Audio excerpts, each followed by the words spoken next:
Greetings, gods and goddesses in training. Welcome back to the channel. It is Uncle Makara, all relations. Let's get started today with today's incredible video. It's about to rain, so I don't know what we're about to do, guys. This is what Aura August is all about, really, okay? It's about the unpredictable. And honestly, whenever it rains, there's always a gold nugget dropped. So I'm excited for this, okay? So today we're going to be talking a little bit about the idea of surfing reality, transurfing reality, as well as the concept of morphogenetic fields, also known as morphic fields, okay? You might have seen a lot of creators on YouTube creating these morphic fields. What exactly does it mean? Well, so a morphic field is essentially an imprint of memory that's left in nature. You see, we've been lied to in education when it's been telling us things such as, wait, let me just go like this. I think this is a better way of doing the video, so I don't get hit with the water. So morphic fields, you gotta understand something, guys. Nature in the education system is taught as this mechanical gear, sterile, very mundane, mechanical thing, instead of this living, breathing, alive organism that we're interacting with. Okay? So we have to understand that nature leaves imprints, nature leaves memories. It leaves certain frequencies behind. It's not there to measure specific outcomes. It's there to be the outcome, right? So nature's adapting, right? Nature is learning from a bunch of different factors. It's continuously remembering, and I honestly feel that nature understands when it's being watched, right? This is a very interesting notion because morphic fields are there as a collective memory output that we all connect to, similar to the way that an egregore, or how Vadim Zeeland would call it, a pendulum, an idea that completely takes you over, right? Like an idea that people connect to so much that it starts to take control of you. So it's similar to a thought form, okay? Let's say that they create a morphic field on YouTube. Now, these fields, not all of them are authentic fields. However, I would say it really comes down to the creator's intent. Because to create a morphic field, you have to first of all set a resonance, an intention, and understand what is this whole audio even going to be about. And are the affirmations, the visual art, in terms of what they're using, the name of the file, the description, it all matches one energy, one frequency. If you can understand that, you know that this is a very well tapped in creator who's creating great morphic field frequencies, okay? So a lot of times with the morphic fields, what happens is creators infuse their own energetic practices with it, like Reiki or Orgone or any other forms of, energy medicine. There's countless, so we can't go through the entire list in this video. But you got to understand that it's very powerful to use that as a mindset, right? A morphic field audio is intent, frequency, and repetition infused into one audio file. Now here's an interesting factor about the subconscious mind. It doesn't care if it's true. All it cares about is this repeatable and familiar enough. Okay, that's why morphic fields actually imprint our minds, right? And this takes away the whole genetics idea too, on how we're, the nature versus nurture debate. I think Rupert Sheldrake really is a pioneer, right? He changes culture with these ideas and thoughts. And again, it's a theory, right? So it's not something that can be proven. I mean, a lot of scientists have tried to prove it, However, at the same time, I think it's good as a thought concept to really think about it and move us forward into talking about aura, because we are in Aura August, okay? And it's day 3. So let's say that I'm telling my subconscious mind I'm worthless And that's one of my inner critical self-talks, right? In my day-to-day. And then I decide, okay, maybe I'm not worthless. Maybe I am a billionaire shaman, who's going to travel the world and change lives, okay? Now, the subconscious doesn't care, right? It's just going to take both of those and clump them into one thing. So maybe you'll get a little bit of each, and you're not getting the full brunt of the understanding. So this is why repetition is key. It's king for us, right? It's royalty. Repetition is royalty, because you got to understand it's creating this morphic field, this resonance, right? It's like that's how momentum and habit is actually formed, right? When you're imagining things from your past, you're also tuning into your morphic resonance, technically, of your past. And that's how we're getting memories, okay? The willpower, or the will, is actually our energetic coherence in terms of our repetition. And this whole idea of repetition, I mean, the more something happens, the easier something is that it will happen again, right? That's why winners keep winning. That's why the poor keep getting poorer. This is the morphic resonance. It's like a code, right, that's installed into each individual. And we have to understand this code. Like, let's say you're tapping into the morphic resonance field of all athletes on planet Earth. All athletes have to work out or do some kind of regimen for themselves to keep themselves at optimal health, right? And so there's a kind of field that if you start doing those practices, you're tapping into this invisible field of all the athletes that have ever tapped into that practice. Correct? This is with any craft, any industry, any path working, okay? Which is really fascinating. Not only are there morphic fields or morphogenetic fields, which are controlling the physical world, there's also behavioral fields, right? So this is really interesting, because this is why birds flock together, right? And things like this. These patterns that we see in nature are from this. So that's really fascinating to me, is that there's not only a morphogenetic field, there's also a behavioral field, there's also a social field, there's also, what would be an example of a social field? I would say a social field is like, different classes, teams, groups, group dynamics, essentially, right? A social field. And then you have a mental field, right? Your different belief systems, or different thoughts and ideas. Then you have a cultural field, right? The different archetypes associated with a culture. The different, languages in a culture, the different, stories and myths and legends of a culture, right? So this is really, really key to understand, guys, because once you are being very conscious of how you're using your morphic resonance, it's going to make you unstoppable. So nature observes what is being effective for its survival, and it just keeps replicating it. It just keeps doing that same pattern. So we don't know why the Big Bang emerged, but we know that that's a pattern of nature. From nothing there is everything, right? Or whatever.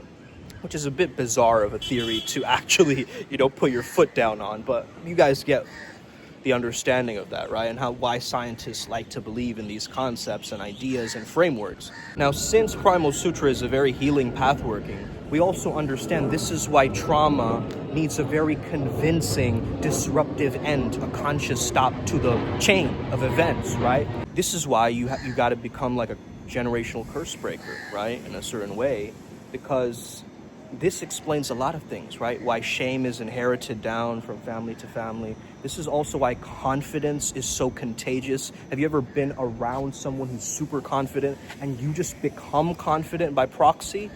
That's because their morphic field, their morphic resonance is affecting yours, okay? Similarly, there's this idea of chemical signaling. So like, let's say I leave an eyelash in the restroom somewhere, and I cried a little bit before that. Not that I'm saying I cry in restrooms, but you get what I mean. Just giving a random example. There's going to be this understanding of the person that uses that restroom after me is going to sense this kind of invisible sadness or something like this. Like they're going to tap into this invisible feeling of my morphic field from the chemicals from my eyelash. And even though it's very subtle, right, it still probably has an effect because I'm leaving my imprint wherever I'm going. Right now, my morphic field is on this roof, right? So that's one way to understand this, guys, okay? Very, very intelligent. So what fields are you plugged into with repetition? What things are you doing each day that's going to help you step into that morphic resonance? This is also why people, you know, essentially would break world records, things like this, because if somebody's done it before, that means there is an imprint left behind, right? If it's never been done before, you're the first pioneer of that morphic field. This is very interesting to know because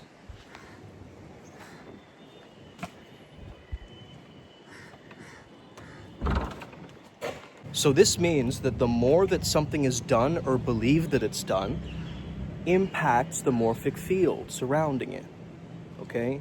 Like, let's say that you're just an Olympic level swimmer and you want to just swim faster than the other person. Well, you're technically tapping into the same field that that other person is tapping into. The reason why morphic fields work and why it works better for some people more than others is one of the factors is resonant similarity, right? So let's say that I tune into the field of a monk and I really start to meditate. By the way, today, guys, I did the Green Tara empowerment, okay? When I tune into the field of a monk, I'm tapping into the morphic field of grace because they've been tapping into surrender for many, many, many, many, many years, right? And so that's one way of looking at it. So it's very important for you to understand emotional coherence, okay? A lot of people are stressed, they have anxiety, they have negative thoughts, right? So they don't have a clean signal, a clean field. So how are they going to ever perceive a morphic field if their signal is fried, right? It's too much static, too much thoughts and emotions creating too much EMI, ego, mind, identity, right? So in that way, you want to clean your system. This is why energetic hygiene and staying really open, right? Not so closed off, not full of, you know, armoring and like resistances. You get what I mean? Like this level of openness really helps because, I mean, some people are just like a sponge. You don't want to be like a psychic sponge. You more so want to be able to use this and weaponize your intuition. Not only is embodiment important, but ritual plus repetition equals entrenchment. So really immersing yourself into that task will give you a better morphic resonance field over others. So how did I get really good at channeling, guys? Is I tapped into the morphic field of all channelers that ever existed. And of course, I received some information, okay? I received some information. Why? Because I was setting up the container to do that. There was an intent, there was a repetition of me practicing week after week after week. You know, Ryan G can attest to this. We did this for years, right? Just every day at certain times. Like, imagine channeling every day. That's wild to me, okay? Some people need a break after channel. I just went in. I was just like, every day, fuck it. You know, I'll channel every day. And that was really intense. I don't recommend you do that, but what it did do is it got me really locked into the morphic resonance of the channeler. So the stronger the belief, the stronger the morphic connection, okay? So that means that belief plus expectation is really important. This is why the law of assumption also works really well, right? Because you're already tapping into an implication that it's already happening for you. The same reason affirmations work, or any of this other stuff works. Subliminals work, why, you know, you listen to a song and it cheers you up or whatever. Like, all these different things come down to this, I think. And these are just theories, right? Read the disclaimer. This is just my ideas. I'm just spitting facts off my dome. Don't get butthurt, okay, if there's something off or wrong, or there's some scientific article about a mouse that isn't working or whatever. It doesn't matter, right? You have to get really tapped in and chimed in on your belief. This is why certain people who believe in a certain religion, they're tapping into the morphic field of that. They're tapping into the morphic field. I really just got this today, right? And that's wild to me, that this works like this, right? When I was much younger, I used to love soccer, football, right? I used to love football. I used to love tapping into watching Chelsea matches, supporting Didier Drogba during that time, okay? One of my favorites, man, when he was on a goal-scoring spree. You guys already knew. That man was the GOAT, okay? Shout out Ivory Coast, too. So when I was watching that, right, I bought the Didier Drogba shirt. Now I'm tapping into that Morphic field, right? So that's wild to me to think about. Like, sports teams even has this resonance to it, right? Now, what if you tapped into the Morphic field of all painters ever? What if you just went on a case study, right? And you studied all of the greatest painters from every single century, and you boiled it down, right? You can do this so instantaneously using ChatGPT nowadays, right? So go on deep research mode, right? Tap into whatever it is that you want to really fine tune and chime into, and ask ChatGPT, what is a way I can strengthen this Morphic field, okay? What is a way that I can strengthen this Morphic field so much that it becomes effortless for me to step into this? Okay, something along those lines. That's what I would do, okay? I'm just giving you an example of what I would do. Okay, this is not necessarily the best thing for everybody. However, what I would suggest is that you get a little bit of reading into what Morphic fields are. You can ask ChatGPT what they exactly are so you can figure out a better construct or a way forward with them, okay? So why is having such a strong field important to you? Oh my gosh, the aliens are here again. It's just an airplane. So why is it so important for you to chime into this understanding? Let's say that you are really thinking of, you want to be a mixed martial artist, right? And you want to tap into the warrior archetype. Now, as soon as you start looking up the warrior archetype and you claim your identity, actually, that I am a warrior, right? You claim your identity in such a clarity and a coherence that's a clear identity. It's a very clear intention that I'm going to embody and step into this identity now. Right? Now you're chiming into the historical memory of all warriors that ever existed on planet Earth.